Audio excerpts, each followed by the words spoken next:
আসসালামু আলাইকুম সবাইকে। আশা করি সবাই ভালো আছেন। আমরাও আলহামদুলিল্লাহ খুবই খুবই ভালো আছি। আজকে আমি কথা বলবো আপনারা উচ্চশিক্ষার জন্য কেন পৃথিবীতে এত এত দেশ থাকার পরেও নিউজিল্যান্ডকে বেছে নেবেন, এই ব্যাপারগুলো নিয়ে। এর অনেকগুলো কারণ আছে, আমি বিস্তারিত আলোচনা করব ইনশাল্লাহ, এবং আপনারা বুঝতে পারবেন যে কেন নিউজিল্যান্ড হবে আপনার জন্য সবচেয়ে আকর্ষণীয় গন্তব্য।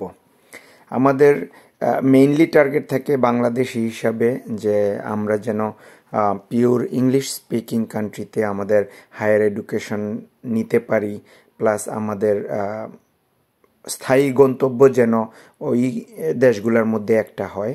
এর মধ্যে নিউজিল্যান্ড কেন অন্যতম সেটা আমি বলবো, যেন আপনার চিন্তা করতে পারেন, ডিসাইড করতে পারেন যে আপনি নিজে অথবা পরিবার অথবা সন্তান এবং সবাইকে নিয়ে কেন আপনি নিউজিল্যান্ডে পড়াশোনা করতে যাবেন এবং কেন নিউজিল্যান্ডে পার্মানেন্টলি থাকার চিন্তা করবেন। অবশ্যই কারণগুলো হবে লজিক্যাল, এবং আমি এক্সপ্লেন করব ফার্স্টে নিউজিল্যান্ড অ্যাজ এ কান্ট্রি কেন আপনাকে প্রাধান্য দিতে হবে। তারপরে আমি এটাও এক্সপ্লেন করব যে নিউজিল্যান্ডে আপনি স্টুডেন্ট হিসেবে গেলে কি কি বেনিফিট পাবেন। তো শুনতে থাকুন আমার কথাগুলো, ইনশাল্লাহ আপনার ভালো লাগবে। নিউজিল্যান্ড হচ্ছে আপনার ছোট একটা দেশ, আমরা সবাই জানি, কিন্তু সেটা কতটা ছোট এটা কিন্তু আমরা অনেকেই জানি না। আমরা মনে করি যে ছোট দেশ বলতেও এটা অলমোস্ট 2টা বাংলাদেশের সমান। ছোট দেশ বলতেও এটা ইউকের চেয়ে বড়। ছোট দেশ বলতেও এটা পৃথিবীর অনেক অনেক দেশের চেয়ে বড় দেশ। হ্যাঁ, এবং এইটা হচ্ছে আপনার একটু আইসোলেটেড কান্ট্রি, পৃথিবী থেকে বিচ্ছিন্নই বলা যায়।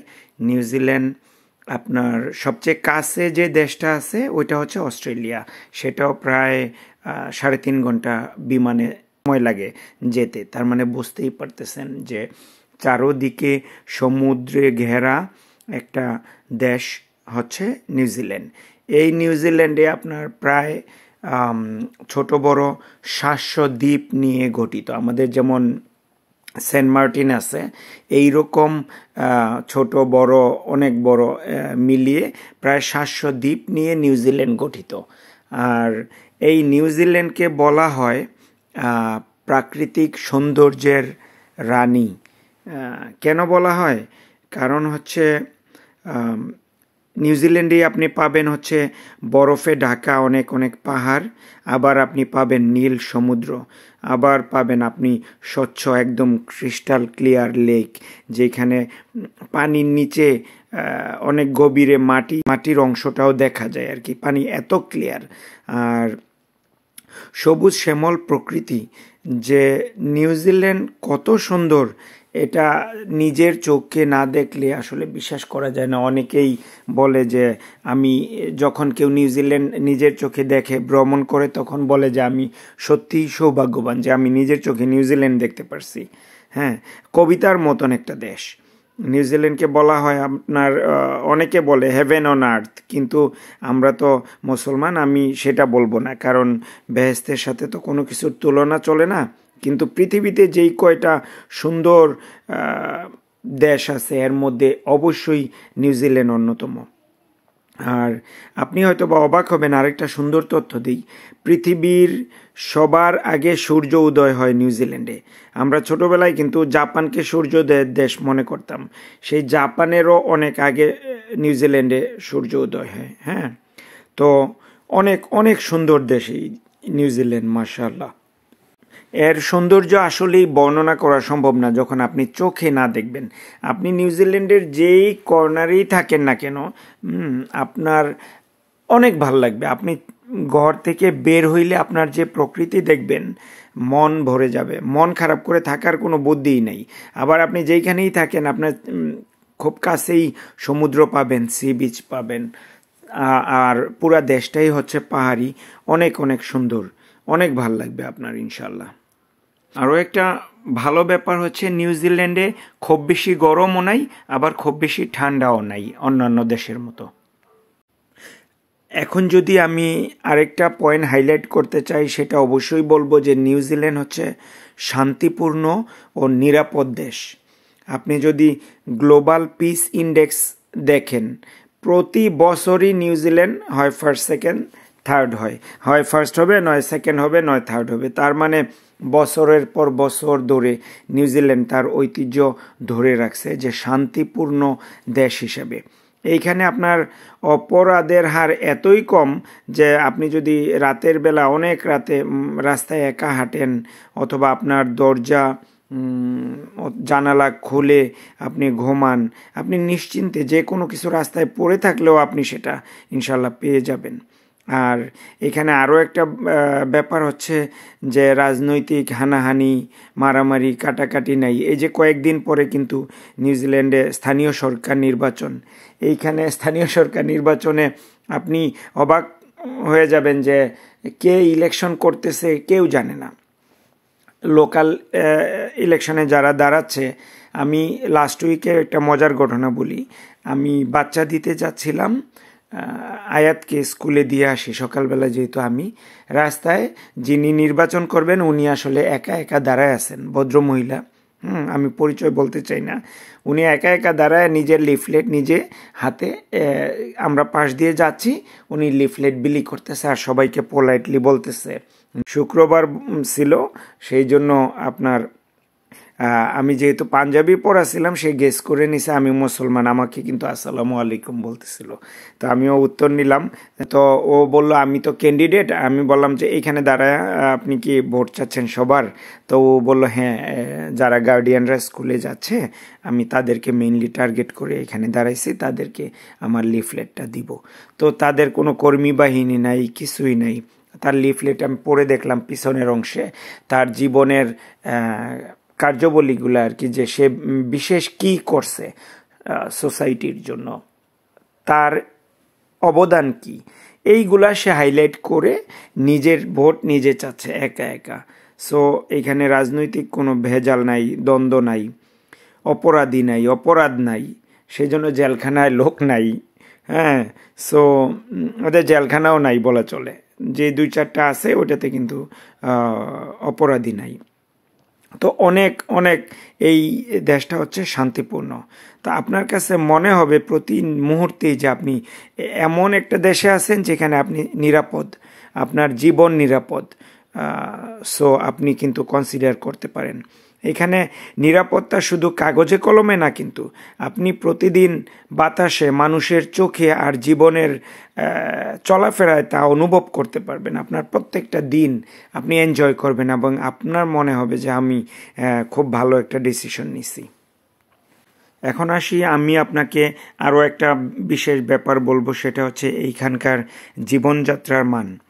নিউজিল্যান্ডের জীবনযাত্রার মান এমন উচ্চ পর্যায়ে যে এইখানে যদি আপনি বসবাস করেন আপনার লাইফ হবে একদমই স্ট্রেস ফ্রি।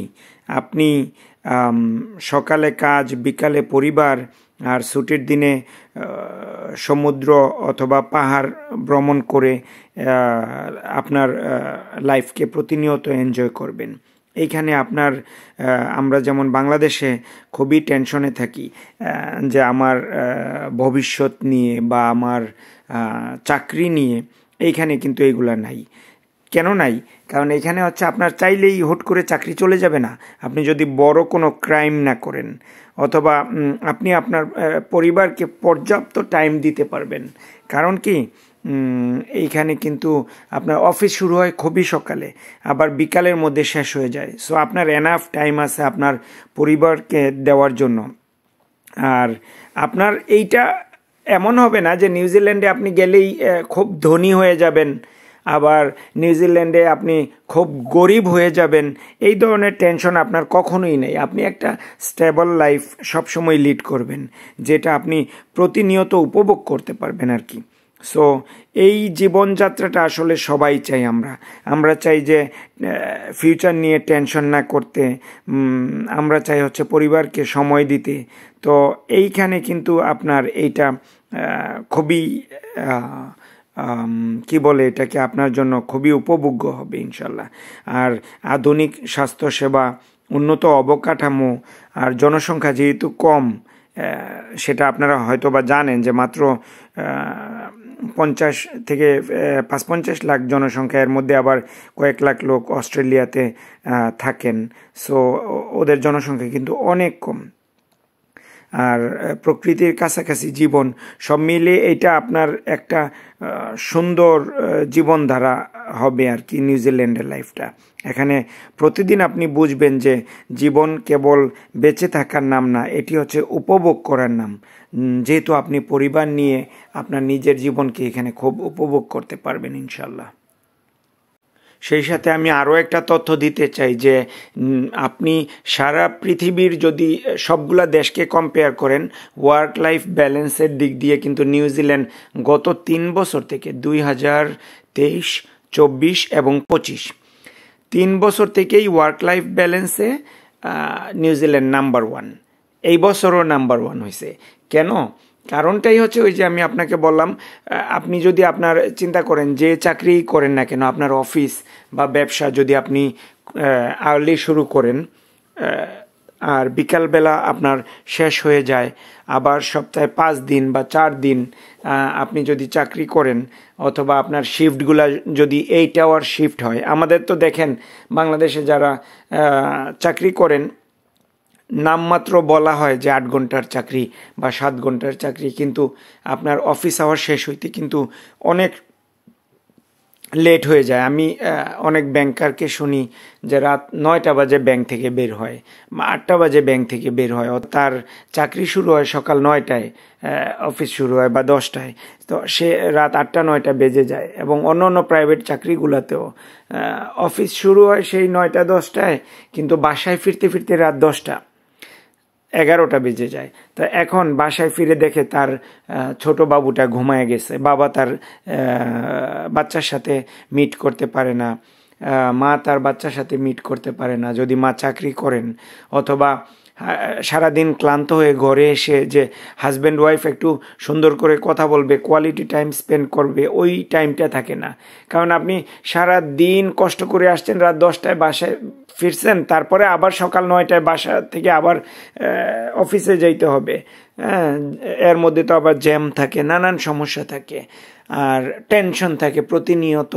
তো এইগুলা কিন্তু নিউজিল্যান্ডে নাই, এবং নিউজিল্যান্ড এই দিক দিয়ে সবচেয়ে আগায়া অন্য দেশগুলোর চেয়ে। আমরা যে কয়েকটা দেশকে মেইনলি এক্সাম্পল হিসাবে দেখি, ইউকে বা আপনার অস্ট্রেলিয়া, কানাডা, ইউএসএ, তাদের সাথে কম্পেয়ার করলেও নিউজিল্যান্ড নাম্বার 1। কেন?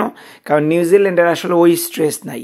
নিউজিল্যান্ডে আমি যেটা একটু আগেও বললাম যে আপনি খুব বেশি ধনী হবেন না, আবার খুব বেশি গরিবও হবেন না।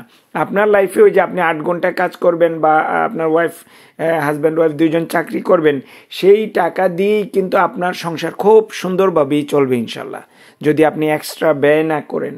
আবার এর মানে এই না যে আপনার খুব বেশি হয়ে যাবে, সেভিংস হয়ে যাবে, কিন্তু আপনার ব্যালেন্স লাইফটা খুব সুন্দরভাবে চলবে। আর এই জন্যই নিউজিল্যান্ড নাম্বার 1, এবং আমি বলবো যে আপনার জন্য ফার্স্ট চয়েস হবে নিউজিল্যান্ডকে। আর একটা পয়েন্ট আমি বলতে চাই যে সেটা হচ্ছে নিউজিল্যান্ডেররা বা কিউইরা খুবই ফ্রেন্ডলি, খুবই বন্ধুসুলভ, এবং তাদের সাথে থাকতে থাকতে অন্যরাও কিন্তু একই টাইপের হয়ে যায় ইনশাল্লাহ। যে এইখানে আসলে আপনি রাস্তায় যাদেরকেই পাবেন, বা আপনার অফিসেই যাদেরকে কলিগ হিসেবে পাবেন, বা আপনার যেখানেই যান, সেটা একদম ওরা অরিজিনাল কিউই হোক অথবা ইমিগ্রেন্ট হোক, তাদের এইখানে কালচারটাই হচ্ছে আপনি খুবই ফ্রেন্ডলি হবেন, কোঅপারেটিভ হবেন, সবাই সবাইকে হেল্প করে, এবং খুবই আপনি চিন্তাও করতে পারবেন না যে কত ভদ্র জাতি ওনারা, কত পোলাইটলি তারা আপনার সাথে বিহেভ করবে। ইভেন আমরা বাংলাদেশিরা তো একটু অ্যারোগেন্ট হই বা একটু হই, কিন্তু যখন আপনি নিউজিল্যান্ডে ল্যান্ড করবেন, প্রত্যেক দিন থেকে একদম প্রথম থেকে আপনি এয়ারপোর্ট থেকে আপনার শুরু হবে, আপনি অবাক হইতে থাকবেন তাদের আচরণে, তাদের সব কিছুতে। তারা এতটা পোলাইট, এতটা নম্র ভদ্র, এত মানে ওয়েলকামিং জাতি পৃথিবীতে কম আছে। অন্য অন্য দেশে আপনি দেখবেন রেসিজমে ভরা, যে আপনার সাথে বিদ্বেষপূর্ণ আচরণ হবে, বর্ণবাদ হবে, নানান সমস্যা হবে। আপনার বাচ্চা স্কুলে যাবে, সে এইগুলা শিকার হবে, বা আপনি অফিসে গিয়ে দেখবেন যে আপনার এই ধরনের প্রবলেমে হন, এইগুলো অন্য অন্য দেশগুলোতে পাওয়া যায়। কিন্তু আলহামদুলিল্লাহ নিউজিল্যান্ডে এইটা আমি গ্যারান্টি দিয়ে বলতে পারবো যে যারা আছেন তারা এইটা এক বাক্যে স্বীকার করবেন যে না আলহামদুলিল্লাহ এই দিক দিয়ে আমরা খুবই শান্তিতে আছি। এইখানে আসলে কোনো রেসিজম নাই বললেই চলে। দুই একটা হয়তো বা হাতে গোনা ইনসিডেন্ট হইতেই পারে, কিন্তু সেইটা কোনো এক্সাম্পল না। ইন জেনারেল সবাই আপনাকে একবারেই বলবে যে না আলহামদুলিল্লাহ আমরা খুবই ভালো আছি, খুবই ওয়েলকামিং, খুবই ফ্রেন্ডলি তারা। এবার আসেন আপনাকে অ্যাজ এ স্টুডেন্ট আসলে কি কি বেনিফিট পাবেন এখানে আসলে ওইটা নিয়ে আলাপ করি, যেন আপনি ডিসিশন নিতে সহজ হয়। সবার প্রথমেই যেটা বলবো যে এইখানে কিন্তু আপনি নিউজিল্যান্ড গভর্নমেন্ট স্টুডেন্টদের কথা চিন্তা করে নভেম্বরের 3 তারিখ থেকে নতুন ডিসিশন যেটা অলরেডি তারা অ্যানাউন্স করে দিছে সেটা চালু হইতে যাচ্ছে। সেটা হচ্ছে স্টুডেন্টরা 25 ঘন্টা সপ্তাহে কাজ করতে পারবেন। সারা পৃথিবীতেই কিন্তু 20 ঘন্টা। সো নিউজিল্যান্ড 25 ঘন্টা করে দিছে। এই জন্য আপনি চিন্তা করেন আপনার লাইফে আপনি প্রত্যেকটা দিন, প্রত্যেকটা উইকে আপনি কত সময় নষ্ট করেন বাংলাদেশে। সো ওনারা অ্যানালাইসিস করে দেখছে যে একটা স্টুডেন্ট যদি সপ্তাহে 25 ঘন্টা কাজ করে তার আসলে তার পড়াশোনায় আসলে কোনো হ্যাম্পার হয় না। হ্যাঁ, সো তারা চায় যে স্টুডেন্ট একটু স্বাবলম্বী হোক, একটু টেনশন ফ্রি থাকুক। সেই জন্য কিন্তু আপনার অ্যানাউন্স করে দিছে নভেম্বরের 3 তারিখ থেকে আপনারা 25 ঘন্টা কাজ করতে পারবেন। তো আমরা যেহেতু বাংলাদেশি, যেহেতু আমরা একটু গরিব দেশের মানুষ, আমাদের কাছে টাকাটা অনেক ইম্পর্টেন্ট। তো আমি মনে করি এই 25 ঘন্টা যে অতিরিক্ত যে 5 ঘন্টা করে সপ্তাহে কাজ করবেন তাতেই কিন্তু আপনি বছর শেষে $5,000-7,000 এক্সট্রা ইনকাম করবেন। তো এই 25 ঘন্টা কাজ মানে কিন্তু আপনার অনেক এইটা অনেক পজিটিভ দিক। সো আগে একটা স্টুডেন্ট যদি টেনশন করতো যে আমি গিয়ে পড়াশোনা করব, কিছু কাজ করে কি কিছু সেভ করতে পারবো কিনা, এইটা কিন্তু এখন নিঃসন্দেহে পারবেন। হ্যাঁ, যে আপনি 25 ঘন্টা কাজ করলে আপনার সহজ হয়ে গেল। আপনার দৈনন্দিন খরচ আপনি যদি একটু কন্ট্রোল করে চলেন তাহলে আপনার খরচ করেও আপনি কিন্তু সেভ করতে পারবেন ইনশাল্লাহ। আর আরও একটা ব্যাপার হচ্ছে, যেহেতু আমরা বাংলাদেশিরা যখন হায়ার এডুকেশনের জন্য যাই, স্পেশালি যখন ফ্যামিলি পার্সনরা যায়, হ্যাঁ, তারা কিন্তু চিন্তা করে যে আমি আমার বউ বাচ্চা নিয়ে বা হাজব্যান্ড নিয়ে আমি পার্মানেন্টলি থেকে যাব। সেই দিক দিয়েও পৃথিবীর অন্য দেশগুলোর চেয়ে এখন নিউজিল্যান্ড অনেক এগিয়ে, যেহেতু তাদের লোক সংখ্যা কম, অনেক বড় দেশ, অনেক বড় এই জন্য বললাম বাংলাদেশের দ্বিগুণ, অথচ মাত্র 50 লাখ লোক বা 55 লাখ লোক। হ্যাঁ, সো তাদের আসলে লোকের প্রয়োজনও আছে। সো তারা কিন্তু পার্মানেন্ট রেসিডেন্সিটাও কম্পারেটিভলি আগের চেয়ে অনেক ইজি করে দিছে। এখন যেহেতু সহজ ক্যালকুলেশন, 6 পয়েন্ট পাইলে আপনি পিআর পেয়ে যাচ্ছেন। সেই 6 পয়েন্ট কিভাবে হবে? যদি এখানে আপনি একটা মাস্টার ডিগ্রি কমপ্লিট করেন তাহলে 5 পয়েন্ট, আর এরপরে 1 বছর আপনি চাকরি করলে 1 পয়েন্ট পাচ্ছেন। তো এই 6 পয়েন্ট নিয়ে আপনি পিআর পেয়ে যাচ্ছেন। সো এইটা কিন্তু খুব কঠিন না, অনেকেই করতেছেন এবং অনেকেই করবেন ইন ফিউচারে। এত সহজে পিআর কোথাও দিচ্ছে না, একমাত্র নিউজিল্যান্ড দিচ্ছে।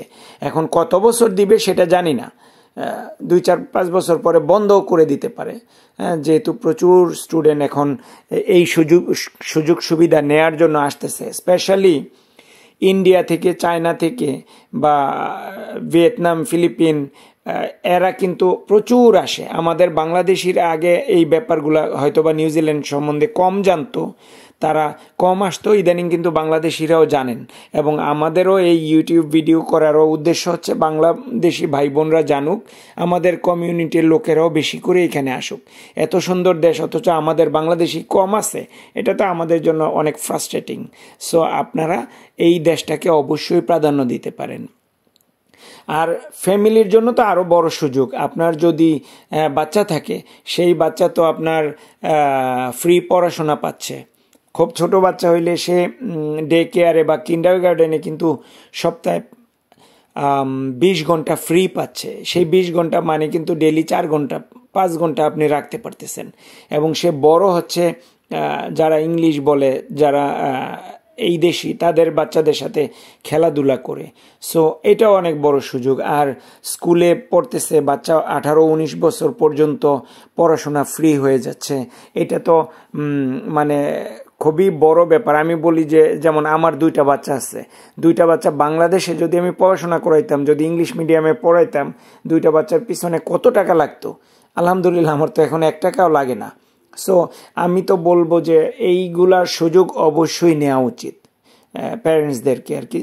হ্যাঁ, তো আপনি নিজে পড়াশোনা করতেছেন, পড়াশোনা করার পরে আবার আপনি ওয়ার্ক পারমিট পেয়ে যাচ্ছেন, আপনার হাজব্যান্ড অথবা ওয়াইফ সে প্রথম দিন থেকে ফুল টাইম চাকরি করতে পারতেছে, আপনার বাচ্চা ফ্রি পড়াশোনা করতে পারতেছে। এই সুযোগগুলো আপনি আর কোথায় পাবেন? তারপরে আবার আপনি যখন পড়াশোনা শেষ করে ওয়ার্ক পারমিটে ঢুকে যাচ্ছেন, আপনার মেডিকেল খরচগুলা থাকে, মেডিকেল রিলেটেড যত রকম এক্সপেন্ডিচার থাকে, হ্যাঁ, এইটা সরকার কিন্তু আপনার ম্যাক্সিমামটা বিয়ার করতেছে। তো আপনি এত সুযোগ সুবিধা আপনি এখন পৃথিবীর কোথাও পাওয়া যাচ্ছে না। সো আপনাকে অবশ্যই এটা কনসিডার করা উচিত যে নিউজিল্যান্ড হবে আমার ডেস্টিনেশন। এইগুলা আসলে যে কয়েকটা পয়েন্ট বললাম, এর বাইরেও আরও অনেক কারণ আছে। আমি যদি বলি, এখন এই যে দেখেন অনেকেই ফেসবুকে লেখালেখি করেন নিউজিল্যান্ডে চাকরি নাই, চাকরির ক্রাইসিস। আসলে কি তাই? আসলে কিন্তু খুব একটা না। আমি আপনাকে একটু ডেটা দেই, সেটা হচ্ছে আপনি যদি এখনই গুগল করেন দেখবেন যে নিউজিল্যান্ডে বেকারত্বের হার হচ্ছে 5.2 সামথিং। তার মানে কি প্রতি 100 জনের মধ্যে 5 জনের চাকরি নাই। এই 5 জনের মধ্যে আবার কিন্তু দেখবেন যে অনেক আছেন যারা নাগরিক আছেন, তারা তো অত চাকরি নিয়ে টেনশনও করে না, কারণ সরকার তাদেরকে ভাতা দিচ্ছে, তাদের খাবারের খরচ দিচ্ছে, তাদেরকে থাকার ব্যবস্থা করে দিচ্ছে। সো ধরেই নিলাম চাকরি নাই, তাও কয়জনের নাই? 100 জনের মধ্যে 5 জনের। কিন্তু পৃথিবীর অন্য দেশগুলোই আপনি কম্পেয়ার করেন, 100 জনের মধ্যে কয়জন বেকার। আর আপনি বাংলাদেশে চিন্তা করেন, আপনি কত হাজার হাজার লক্ষ লক্ষ লোক বেকার। সো চাকরি কিন্তু নিউজিল্যান্ডে আছে। হ্যাঁ, নিউজিল্যান্ডের চাকরির বাজার হচ্ছে খুবই ছোট। হ্যাঁ, যেহেতু ছোট দেশ, অল্প লোক সংখ্যা, যেখানে লোক কম সেখানে তো চাকরি কমই হবে, সেখানে ইন্ডাস্ট্রি কম হবে, সেখানে মিল ফ্যাক্টরি সবই কম হবে। এটাই স্বাভাবিক, কারণ মানুষজন তো কম। কিন্তু এর মধ্যেও যারা আছেন তারা কিন্তু চাকরি পেয়ে যাচ্ছেন। এই যে চাকরি নাই গল্পটা বলে, এই গল্পটা কারা বলে জানেন? ম্যাক্সিমাম লোক বলে যারা আসার পরে, নিউজিল্যান্ডে আসার পরে 15 দিন পরেই চাকরি চায়, বা মনে করে আমি যাওয়ার পরেই আমার জন্য নিউজিল্যান্ডে চাকরি রেডি করে রাখছে, আমি যাব আর ওই চাকরি শুরু করব আর আমি ডলার ইনকাম করব। অথচ আমার যে যোগ্যতা নাই, আমার যে ধৈর্য নাই, বা আমি যে বাংলাদেশে বছরের পর বছর বেকার ছিলাম, হতাশ ছিলাম, জীবন যৌবন শেষ করে ফেলাইতেছি এই চাকরির পিছনে, এটা আমি ভুলে যাই। তাহলে কি করি? আমি এসেই মনে করি যে আমাকে কেউ একজন চাকরি গিলাই দিবে ট্যাবলেট আকারে, সে খাবে চাকরি। কিন্তু এটা তো না। আমি যদি রেডি হয়ে আসি, মার্কেটে ধৈর্য ধরে চাকরির ইন্টারভিউ দিতে থাকি, খুঁজতে থাকি, 1 মাস 2 মাস 3 মাস পরে কিন্তু 4 মাস পরে কিন্তু সবাই চাকরি পেয়ে যাচ্ছে। কিন্তু তারা কি করে? আসার পরেই বলে চাকরি নাই। ওই ফেসবুকে তো আমি নিজেই এই কমেন্টসগুলো দেখি, আমি অনেককে ডিল করি, যেহেতু আমাদের সাথে অনেকেই যোগাযোগ করেন আসার আগে, সেটা এই ইউটিউবের মাধ্যমে হোক বা ফেসবুক গ্রুপের মাধ্যমে হোক বা আমার পার্সোনাল প্রোফাইলের ইনবক্সের মাধ্যমে হোক। তো আমরা দেখি যে ব্যক্তিটা মাত্র আইসা আপনার নিউজিল্যান্ডে ল্যান্ড করে 1 সপ্তাহ বা 15 দিন পর থেকে তার হয় নেগেটিভ কমেন্টস দেওয়া শুরু হয়ে যায়, আরে চাকরি নাই। কিন্তু আবার 1 মাস 1.5 মাস পরে, এইগুলো আমি ইচ্ছা করে খেয়াল করি, 1 মাস 1.5 মাস পরে 2 মাস পরেই এই ব্যক্তিটা চাকরি পেয়ে যাচ্ছেন নর্মালি। কিন্তু আমি বলি আপনি 6 মাসের ব্যাকআপ নিয়ে আসবেন, যেন আপনার জার্নিটা স্মুথ হয়। কিন্তু 6 মাস তো লাগে না, 1 মাস 1.5 মাস 2 মাস 3 মাস পরেই এই লোকগুলা সবাই কিন্তু কিছু না কিছু করে খাচ্ছে।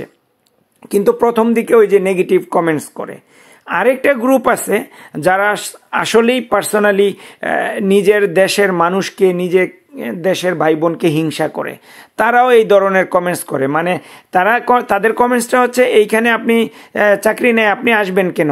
কিন্তু তারা কিন্তু ভালোই আছে, সবাই ভালো আছে। তাদেরকে বলেন যদি চাকরি নেই আপনি চলে আসেন বাংলাদেশে, তখন কিন্তু বলবে আমি কিন্তু চাকরি করতেছি। তো তার মানে কি আপনার যোগ্যতা খুব বেশি, আর যে বাংলাদেশি ভাই আসতে চাচ্ছেন ওনার যোগ্যতা খুব কম?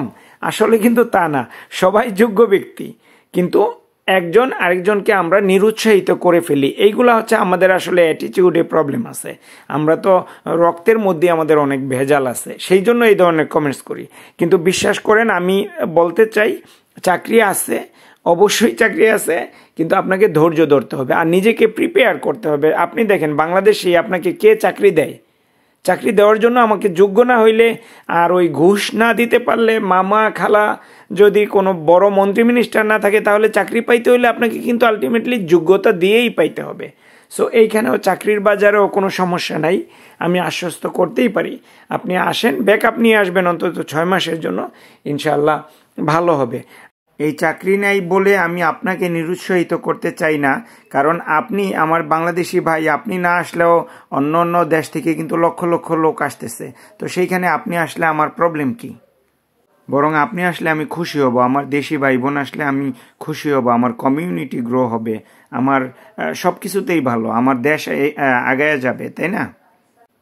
আমার মনে হয় যে আমি আপনাদেরকে এই পর্যন্ত যে কয়টা পয়েন্ট বললাম, এইগুলা যদি আপনি পর্যালোচনা করেন, হ্যাঁ, তাহলে আপনি নিউজিল্যান্ডকে নিঃসন্দেহে বেছে নেবেন।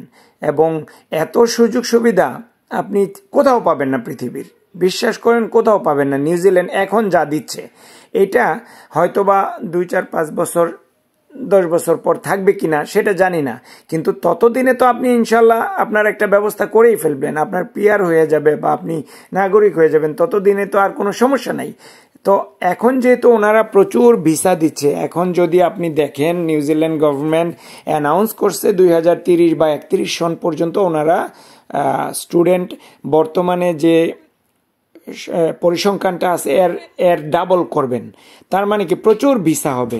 সো এই সুযোগটাই আমাদেরকে এখন নিতে হবে, এই টার্গেট করতে হবে যত দ্রুত আমরা এই দেশে এখন আসতে পারি। এসে হ্যাঁ, লাইফে তো স্ট্রাগল থাকবেই। বাংলাদেশে আপনি স্ট্রাগল করতেছেন, যেই দেশেই যান ওইখানেই তো আপনাকে যুদ্ধ করতে হবে, জীবন মানেই যুদ্ধ। সো ওই যুদ্ধটা নিউজিল্যান্ডে হইলে আপনার কি হবে, একটা স্থায়ী শান্তিপূর্ণ লাইফ আপনি পেয়ে যাবেন ইনশাল্লাহ। সো আশা করি আপনি নিউজিল্যান্ড সম্বন্ধে সব কিছু বোঝার পরে প্রায়োরিটিটা নিউজিল্যান্ডেই হবে। হ্যাঁ, দেখা যাক কি হয়। আপনাদের জন্য দোয়া রইল, অনেক অনেক শুভকামনা। যদি আপনারা বিদেশে পড়াশোনার চিন্তা করে থাকেন, দ্রুত আপনাকে সেটা রেডি হইতে হবে এবং আপনাকে অনেক অনেক শুভকামনা জানাচ্ছি। ভালো থাকবেন, কথা হবে অন্য কোনো দিন অন্য কোনো টপিক নিয়ে। আসসালামু আলাইকুম।